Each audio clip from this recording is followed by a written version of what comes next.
وہ انتہائی عشق تھی یا نور بے حساب تھا، میں قید و بند وقت سے آزاد اس صدی میں تھا، وہ دور مصطفیٰ تھا، میں مدینہ نبی میں تھا۔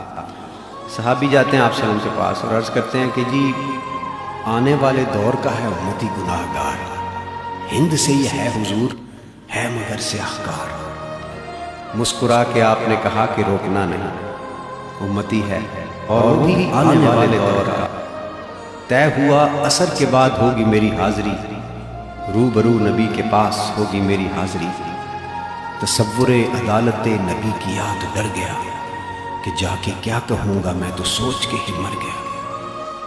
صحابی رسول نے کہا کہ سکھا رہے تھے مجھ کو وہ کہ اس طرح، چل کے بھی دکھا رہے تھے مجھ کو وہ کہ اس طرح، یہ بھی کہہ رہے تھے خامخواہ سے منہ نہ کھولنا، بول کے بتا۔ وہ خوش نصیب لوگ تھے جو دور مصطفیٰ میں تھے، فضا بھی خوش نصیب تھی، زمین بھی خوش نصیب تھی، نیا نیا کھلا کھلا سا نیلا آسمان تھا، پرانی طرز پر بنے نئے نئے مکان تھے۔ کئی گھروں میں اونٹ تھے، کئی گھروں میں بکریاں، پک رہا تھا کچھ جہاں پہ جل رہی تھی لکڑیاں۔ اتنے میں اذان ہوئی، اتنے میں اذان ہوئی، وہ تالے سب پڑے ہوئے، وہ آسماں کا راگ تھا، وہ دعوت بلال تھی، میرے لیے تو دعوت وصال اور جمال تھی۔ دھو لیا نہا کے میں نے وضو بھی بنا لیا، نسبت حضور میں نے عود بھی لگا لیا۔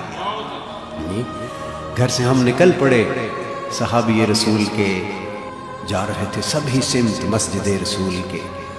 وہ دھڑکنیں عجیب تھی، وہ کپ کپی کمال تھی کہ آنکھ اشک بار تھی، سراپائے ملال تھی، روح تھی کہ دید کی تڑپ تڑپ تڑپ تڑپ، دل میرا دھڑک دھڑک دھڑک دھڑک دھڑک دھڑک، ہر قدم پہ بڑھ رہا تھا شوق دید مصطفیٰ، اور ہر قدم پہ گھٹ رہا تھا فاصلہ حضور سے۔ مسکرا کے دیکھتے تھے یوں صحابہ کرام جیسے کہ وہ جانتے ہوں کون ہے یہ نوجوان۔